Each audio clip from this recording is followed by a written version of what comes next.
항쟁의 기관차 8호로 전쟁과 평화 중 정세. 안학섭 선생 송환 누구도 막을 수 없는 권리. 8월 13일 안학섭 선생 송환 추진단은 기자 간담회에서 안학섭 선생 송환 일정을 발표했다. 이날 전쟁포로 안학섭 선생은 8월 20일 오전 10시 임진각에서 직접 걸어 판문점으로 향할 것이라고 밝혔다. 추진단 측은 전쟁포로는 본인 의사만 있으면 조국으로 갈 수 있으며 정부는 협조해야 하고 판문점을 관리하는 유엔사는 전쟁포로가 갈 수 있도록 길을 터줘야 한다. 누구도 막을 수 없는 권리지만 현실은 북미 남북관계, 정치 외교적 관계를 명분으로 안 선생님의 권리가 박탈당하고 있어 우리는 오늘 중대 결심을 발표한다고 밝혔다. 이어 정부가 발표하지 않으면 절대 조선이 알 수 없어 언론을 통해 우리의 송환 일정을 발표하고 조선이 이를 알게 하려는 것이라며 무엇보다 안학섭 선생님의 건강이 급격하게 안 좋아지고 있어 숨 쉴 수 있을 때 조국으로 돌아가야 한다고 강조했다. 앞서 8월 11일 추진단은 통일부에 안학섭 선생 송환 추진단 통지문을 보냈으며 안학섭 선생의 판문점 송환에 대한 정부의 협조를 촉구했다. 통지문에서는 법적 외교적 근거로 포로교환협정 정전협정 남북기본합의서 국제인도법 제네바 제3협약을 들며 8월 20일 10시 판문점에서 송환할 것을 요구했다. 8월 9일 안학섭 선생 송환 추진단 주최로 용산 대통령 집무실 앞에서 열린 노병 안학섭 선생 송환. 한반도 평화 실현. 국가보안법 철폐. 집회에서 민중당 반미반전 특별위원회 위원장은 국제법상으로도 인도적 차원으로도 안학섭 선생의 즉각 송환은 합당하며 인륜에 맞는 처사다.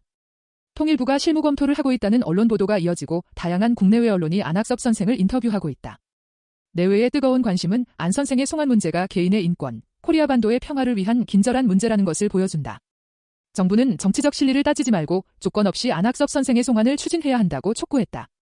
추진단 공동단장 이정민 통선평화교 회담임 목사는 예속의 땅, 지배의 땅, 지배의 체제에서 무엇 하나 할 수가 있나, 할 수 있는 것이 있다면 지금 다수 의석의 민주당이 국회에서 의결할 수 있을 것이라고 결단을 요구했다. 추진단 공동단장 한명희 전 민중민주당 대표는 사상 전향을 하지 않는다는 이유로 수십 년 동안 독방생활 운동시간 치료 제한 등 비인도적 처우를 받는 동시에 교도관들에 의한 구타 등 가혹 행위를 당했고 나아가 교도소 측이 동원한 폭력제 소자들로부터도 전향 강요를 받으면서 고문과 구타 등을 당한 전향 공작에 대해 헌법 19조가 보장하고 있는 양심의 자유를 침해한 것이라는 결론이 내려졌다. 선생님은 전시에 인민군 정복을 입고 내려온 전쟁포로다. 그런데 한국 정부는 선생님을 어떻게 대했나? 전쟁포로로 제네바 협약에 따라 북으로 송환하지 않고 국방경비법 이적죄를 적용해 무기징역을 선고했다.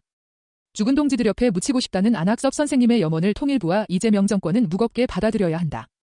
한국이라는 사회가 전쟁 노병 안학섭, 생존해 있는 세계 최장 비전향 장기수 안학섭 선생에게 진 큰 빚을 조금이라도 갚을 수 있는 기회라고 생각하고 적극적으로 조건을 만들어가며 해결의 실마리를 마련하기 바란다고 목소리를 높였다.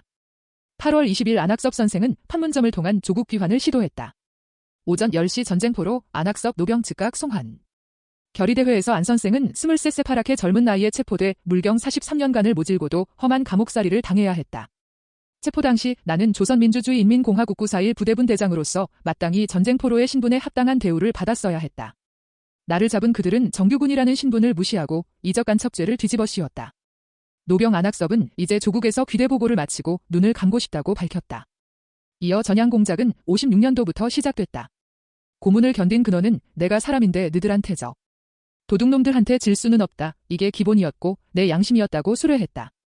송환을 요구한 배경으로는 내가 일생을 식민지하에서 일제시대에 태어나서 미제국주의 시대에 이렇게 수모를 당하고 갖은 고통을 당하다가 죽어서 시체까지도 식민지 땅에 묻히겠구나. 이건 너무 억울하다라고 강조했다. 결의대회 후 행진이 이어졌고 통일대교 남단에서 검문소까지 안 선생과 이적 한명희 공동단장이 걸어서 이동했다. 조국 귀환이 가로막힌 안 선생의 손에는 조선국기가 들려 있었다.